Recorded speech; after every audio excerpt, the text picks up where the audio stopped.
अस्सलामुअलैकुम सामीने कराम, आप सुन और देख रहे हैं रिफ़ा एफएम 102.2 रिफ़ा इंटरनेशनल यूनिवर्सिटी का कैंपस रेडियो स्टेशन। प्रोग्राम को कहते हैं स्टार्टअप सितारे।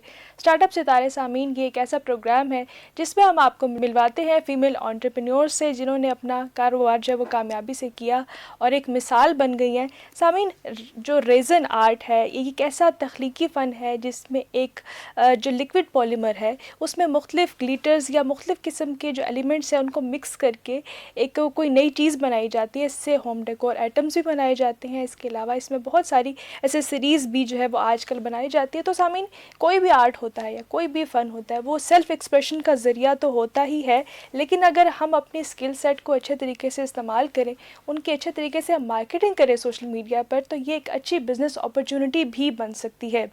जी हाँ, और हम जानते ही हैं कि सामीने कराम आजकल लोग ज़्यादातर हैंड क्राफ्टेड प्रोडक्ट्स, जो हाथ से बनी हुई चीज़ें हैं, उनको पसंद करते हैं, जो ज़्यादा कस्टमाइज्ड होती हैं, यानी कि अपनी मर्ज़ी से कुछ उसमें चेंजेस करवाना, अपनी पसंद के रंगों की जो प्रोडक्ट्स हैं वो ज़्यादातर जो है डिमांड में भी हैं।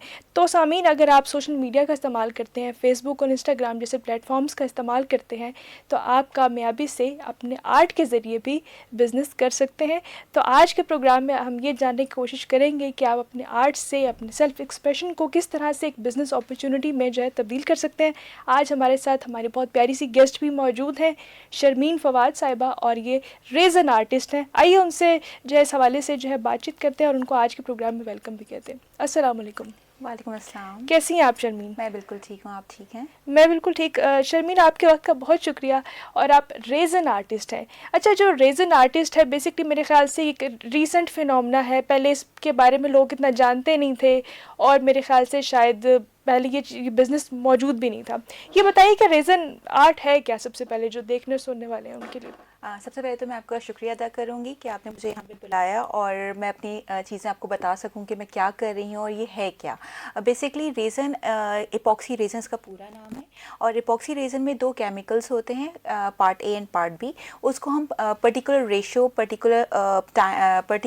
के साथ हम उसको मिक्स करते हैं और टेम्परेचर हमें मेंटेन करना होता है। उसके लिहाज से हम एक ये कलरलेस लिक्विड होता है, जब ये हम उसको अपने लिहाज से कलर करते हैं, अपने लिहाज से मोल्ड करते हैं, तो हम कोई डिफरेंट आर्टिकल्स बना सकते हैं। सही। अच्छा, ये बताइएगा शर्मीन, अपने बारे में बताएं थोड़ा सा कि आप क्योंकि सॉफ्टवेयर इंजीनियर है, तो ये बताएं कि आप सॉफ्टवेयर इंजीनियर थी, उसके बाद फिर आप एक रेज़न आर्टिस्ट बन गए, आपका इस तरफ जो है रुझान कैसे बना, इस हवाले से बताइएगा। बेसिकली मैं सॉफ्टवेयर इंजीनियर हूँ। काफ़ी साल मैंने काम किया सॉफ्टवेयर इंडस्ट्री में। उसके बाद व्हेन आई गॉट मैरिड और मेरी बेटी हुई, जिसके नाम पे मैंने पेज ही बनाया है, रेज़न बाय अनाया। मेरा ब्रांड का नाम ही रेज़न बाय अनाया है और Anaya is my only daughter. So मैंने जब वो पैदा हुई तो मुझे लगा कि यार I have to work something जो कि मैं अपने कंफर्ट जोन में कर सकूं और उसको निगलेक्ट किए बना कर सकूं, क्योंकि ऐसा होता है कि बहुत सारे बच्चे बड़े होते हैं, इसमें कोई गलत बात भी नहीं है कि मदर एंड फादर दोनों काम कर रहे होते हैं, लेकिन कभी कभार ऐसा भी होता है कि बच्चे निगलेक्ट फील करना शुरू कर देते हैं। तो मुझे ऐसा लगा कि यार मैं कोई ऐसा काम करूँ कि जब बाय द टाइम मेरी बेटी घर आए तो वो उसको ऐसा लगे कि यार मेरे मदर मेरे साथ हैं या मेरे फादर मेरे पास हैं, आगे पीछे हैं। सो मैंने बहुत कुछ छोड़ा, बहुत कुछ सोचा कि क्या करूं कि अपने टाइम, किसी के अंडर काम तो आप नहीं कर सकते, अपने आपको टाइम मैनेज उसी लिहाज से करना है जो आपके बॉस कहेगा। तो मुझे इस फील्ड में आके खुद ही अपना बॉस बनना पड़ा और मैं अपने टाइम के लिहाज से अपनी चीज़ें करती रही। बिल्कुल, आप सही कह रही हैं। और बिज़नेस का यही एक फ़ायदा है कि आप जो है अपने बॉस खुद होते हैं, अपने मर्ज़ी के वर्किंग आवर्स होते हैं। और इसके अलावा जो ख़वातीन हैं, अगर वो बिज़नेस कर लेती हैं, जो कोई होम बेस्ड बिज़नेस कर लेती हैं, तो उसका ये फ़ायदा है कि वो अपने बच्चों को, अपनी फैमिली को जो है वो प्रॉपर जो है वो टाइम दे सकती हैं। अच्छा, ये बताइएगा कि आप किस तरह से अब अपना जो है दोनों चीज़ों को मैनेज कर रही हैं, अपनी हाउस होल्ड रिस्पॉन्सिबिलिटीज़ को भी, फिर आपका जो बिज़नेस है उसमें ज़ाहिर क्रिएटिव एक प्रोसेस है, तो इन चीज़ों को आप बैलेंस कैसे करती हैं, टाइम कैसे मैनेज होता है? देखिए, टाइम ऐसे मैनेज होता है क्योंकि मेरी बेटी माशाल्लाह स्कूल गोइंग है, तो वो जब स्कूल जाती है तो मैं उसके अकॉर्डिंगली अपना सेट करती हूँ कि मेरे ऑर्डर वर्क हैं, तो मुझे उसके आने से पहले पहले अपना ऑर्डर वर्क का एक लेयर तो कंप्लीट कर लेनी चाहिए। अगर मेरी एग्जीबिशन है तो उसके अकॉर्डिंगली मैं एक लेयर, मतलब बेस लेयर पे मैं काम कर लूँ। फिर वो स्कूल से आती है तो उसके साथ उसकी स्टडीज़ और सब कुछ करने के बाद बाय द टाइम वो सोती है तो फिर मैं वापस जागती हूँ और मैं अपना काम करती हूँ। अच्छा, तो मैं ये वेट करती हूँ कि जब वो घर पे हो तो मैं इस आर्ट के पास ना कम से कम काम कर सकूं। सही। अच्छा ये बताएगा कि रेज़न आर्ट क्योंकि एक रीसेंट चीज़ है, इससे पहले मुख्तलिफ़ किस्म के आर्ट्स तो प्रैक्टिस होते थे, लेकिन एक नई चीज़ है। तो जो ख़वातीन आप देख रही हैं आपको, उनको आप क्या मैसेज देना चाहेंगी इस हवाले से कि इसको किस तरह से सीखा जा सकता है? आपने कैसे सीखा? यूट्यूब पर भी बहुत सारे हमें हर तरह के ट्यूटोरियल्स भी मिल जाते हैं। इस हवाले से आपका कैसा रहा तजुर्बा? देखिए यूट्यूब से बिल्कुल आप सीखते हैं, लेकिन देखिए जब तक आप स्कूल नहीं जाएंगे, आप अल्फ़ाबेट्स नहीं पढ़ेंगे, ABCD नहीं पढ़ेंगे, आप PhD या डिप्लोमा नहीं कर सकते। तो आप यूट्यूब से उस वक्त आप हेल्प लेते हैं जब आपके पास थोड़ी सी नॉलेज हो या आपने कुछ वर्कशॉप अटेंड की हुई हों। क्योंकि यूट्यूब्स पे आपको प्रिकॉशंस वगैरह नहीं बताए जाते। एक आर्टिकल, छोटा आर्टिकल्स नॉर्मल डेज़ में जब टेम्परेचर नॉर्मल हो, बहुत ज़्यादा गर्मी या बहुत सर्दी ना हो, तो हमारे 2 दिन में एक छोटा आर्टिकल, एक कोस्टर्स बन जाते हैं।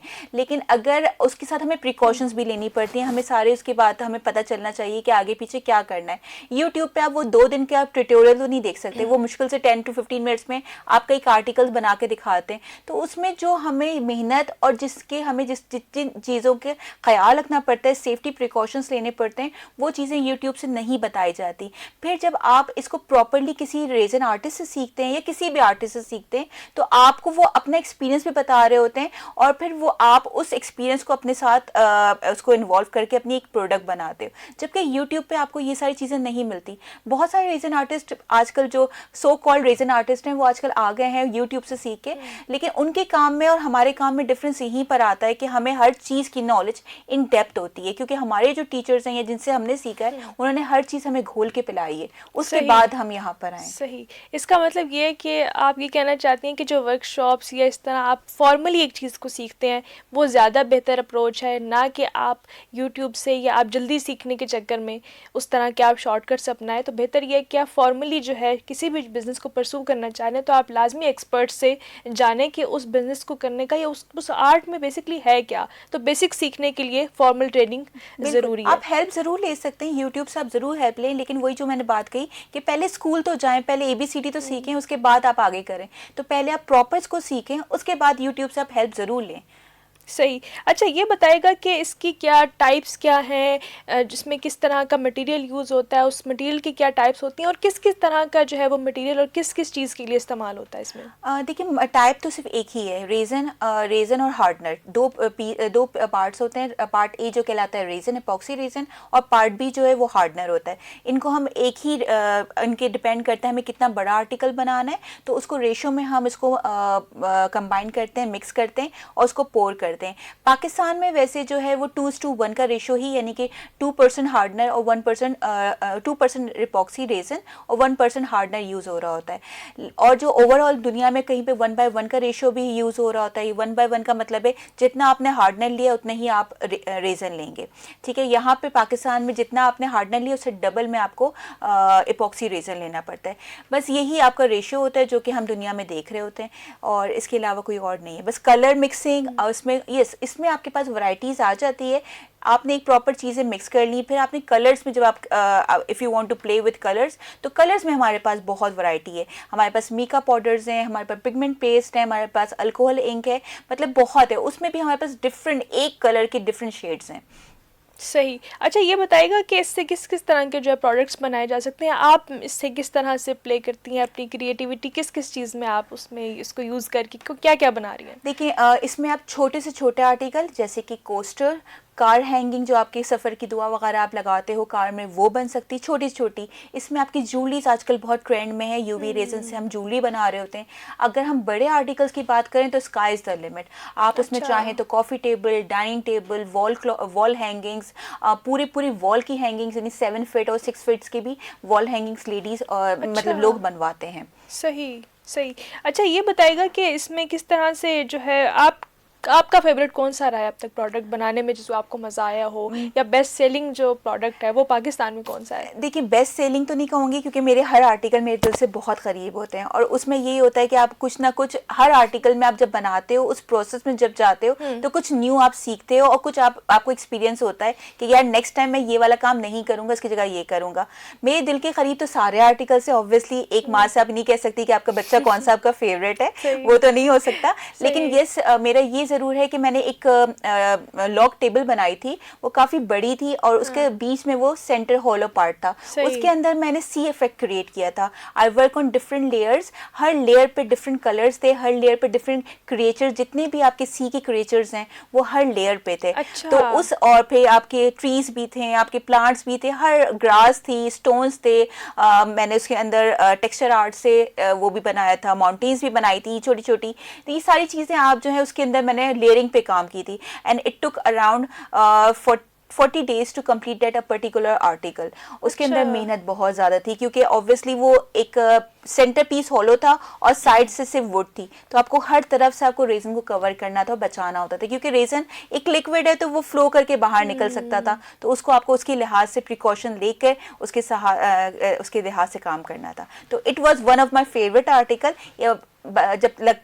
उस वक्त से लेकर अभी तक सारे आर्टिकल्स मेरे बहुत दिल के करीब हैं, लेकिन इसका ये मेरा एक और ये हुआ था कि ये मैंने एग्जीबिशन में बनाया था, और एक क्लाइंट आई थी, उन्होंने मुझे कहा कि इसकी प्राइस क्या है, मैंने उनको बताई और उन्होंने कहा फॉर्म पैक कर दें। तो मतलब कुछ आपके पास आते हैं क्लाइंट्स, कस्टमर्स ऐसे आते हैं जिनको पता होता है कि आपकी वर्थ क्या है, आप प्रोडक्ट जो बना रहे हो कि वाकई में वो उसकी आप जो डिमांड कर रहे हो उतनी ही वर्थ है, या आप ज़्यादा डिमांड या कम डिमांड कर रहे हो। तो उन्होंने विद इन 5 seconds उन्होंने डिसीजन लिया, उन्होंने बार्गेनिंग करवाई और उन्होंने पैक करवा के घर ले गई।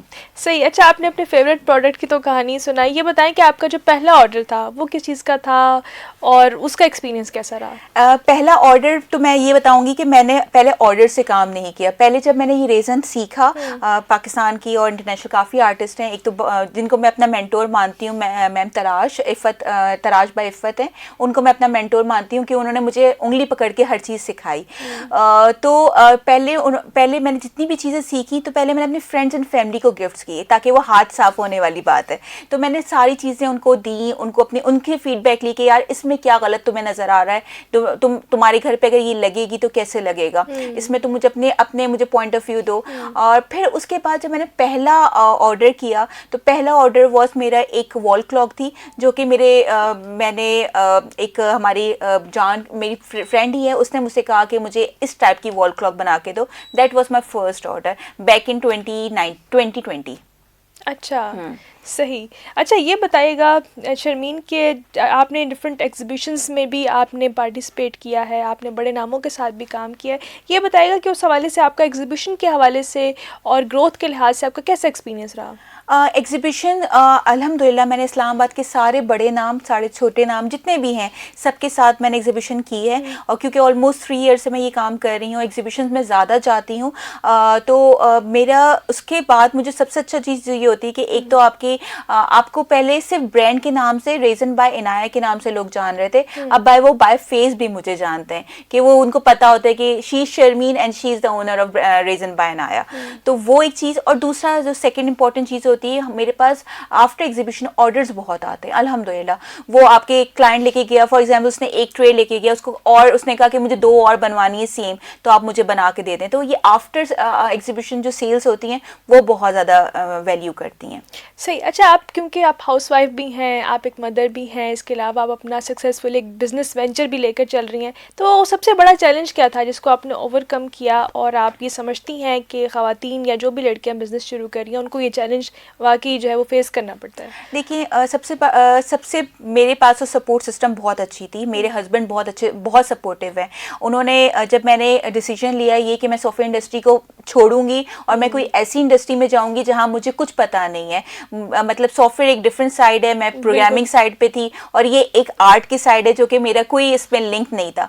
तो मेरे हस्बैंड ने कहा कि if you want to do it just do it, आपको रिस्ट्रिक्शन नहीं है, अगर आपके पैसे भी वेस्ट होते हैं इट डजेंट मैटर, मैं आपको सपोर्ट करूंगा, if you want to do something go for it. तो उनकी मोटिवेशन, उनकी हेल्प बहुत ज़्यादा अभी तक यानी हमने प्रॉपर बेसमेंट मैंने डेडिकेट ही किया हुआ है रेजन के लिए और इस डीको 5 वगैरह के लिए, जहाँ पे मैं अपना काम करती हूँ। और सबसे ज़्यादा मुश्किल जो आई थी ना, वो कस्टमर्स को डील करना, यानी कस्टमर्स को लगता था कि ये प्लास्टिक है, अच्छा, उनको ये होता है, उनको पहले मुझे ये अवेयरनेस देनी थी। ये अवेयरनेस देने में मुझे बहुत टाइम लगा। उस पर हमारे जो रेजन आर्टिस्ट हैं या को आर्टिस्ट हैं, उन्होंने बहुत हेल्प की है एक दूसरे के लिए भी, और उन्हें भी ये अवेयरनेस स्प्रेड की।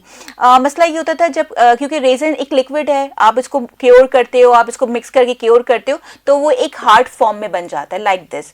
तो जब मेरे पास कोई आता था, वो ये कहता था यार ये तो प्लास्टिक है, या फिर ये तो एक्रेलिक है, ये रेजन क्या है? तो उनको बताना कि ये रेजन है। अच्छा भाई, रेजन भी बता दिया, समझा दिया कि रेजन होता क्या है। उसके बाद कहते थे कि इसकी प्राइस इतनी ज़्यादा क्यों है, मैं क्यों पे करूं?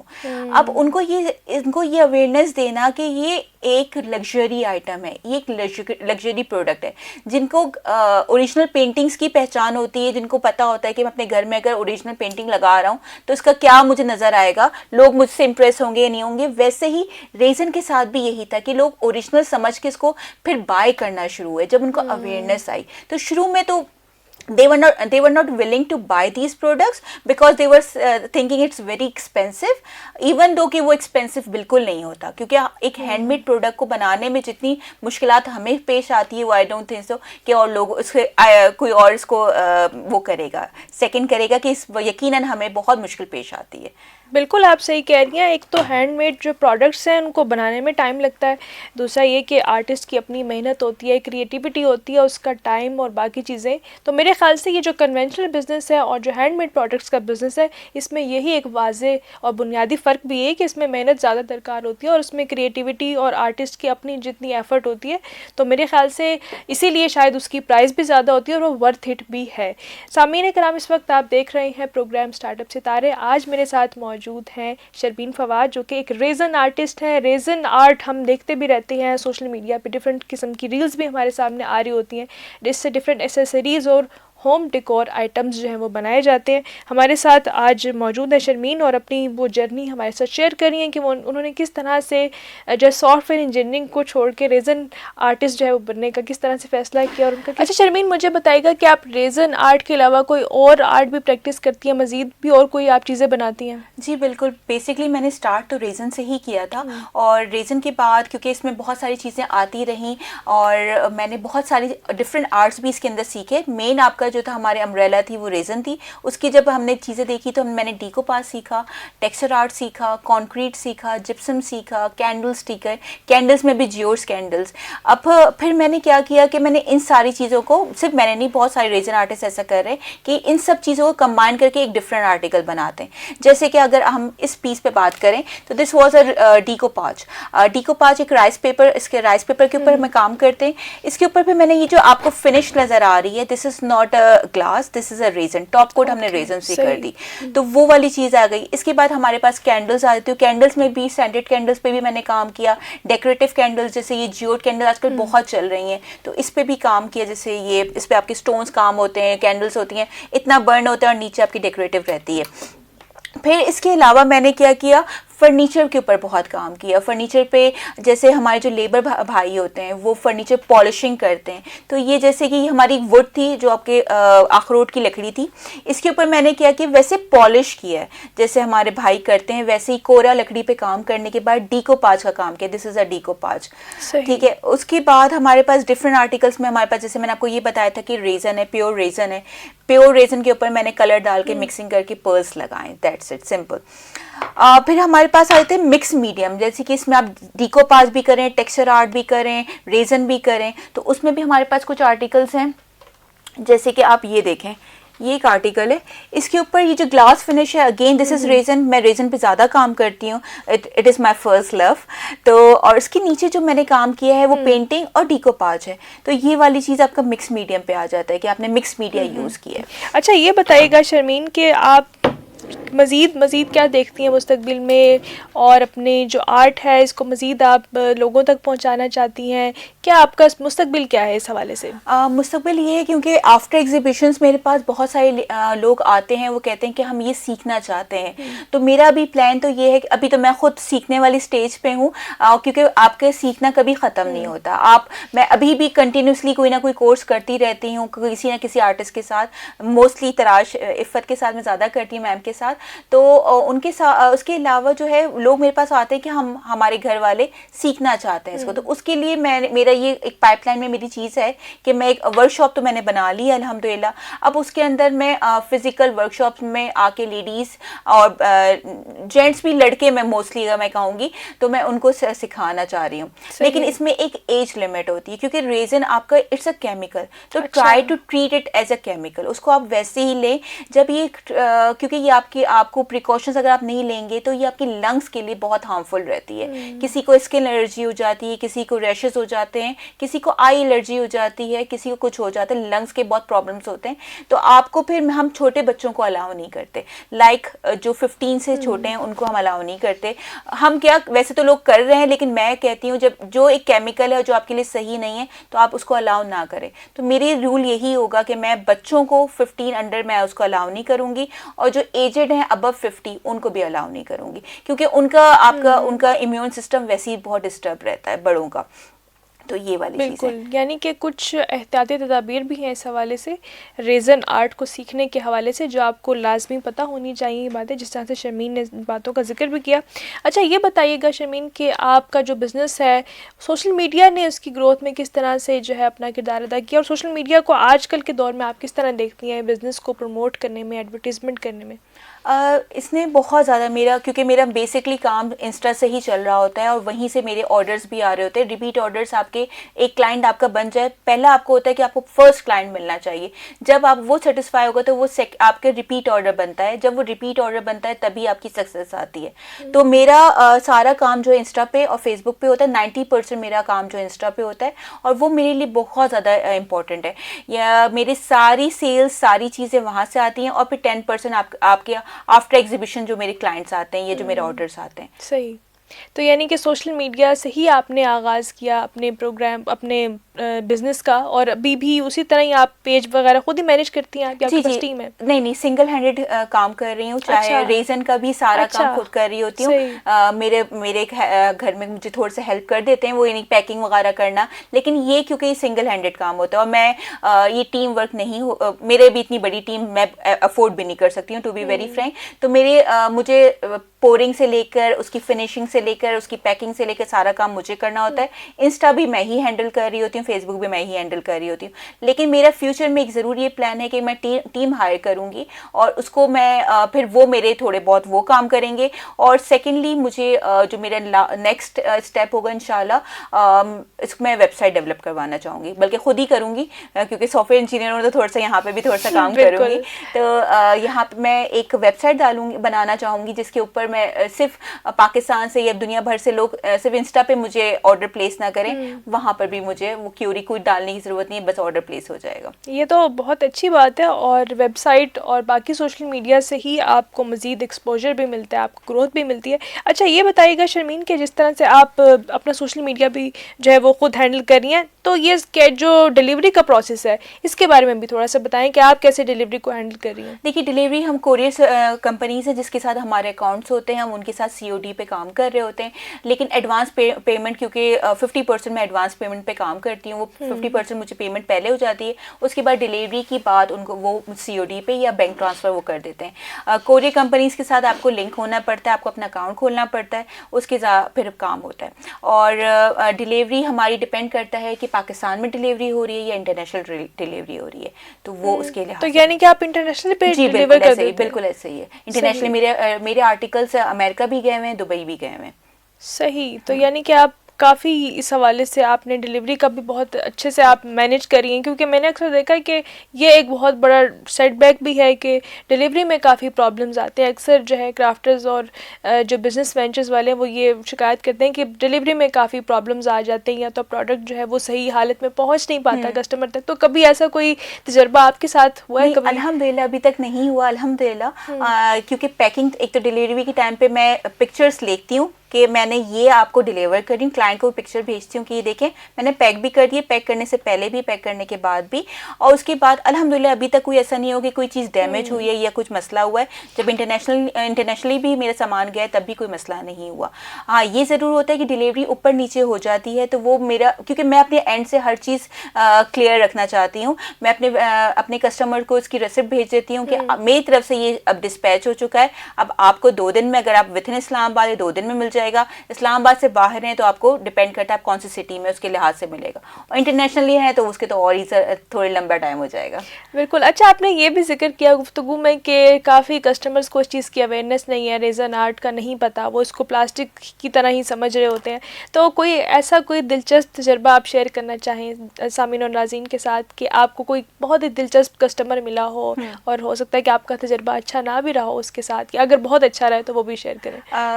एक मेरा बहुत अच्छा, मेरे लिहाज से वो अच्छा ये था कि मैं वो मेरे पास रिपीट ऑर्डर पे आया।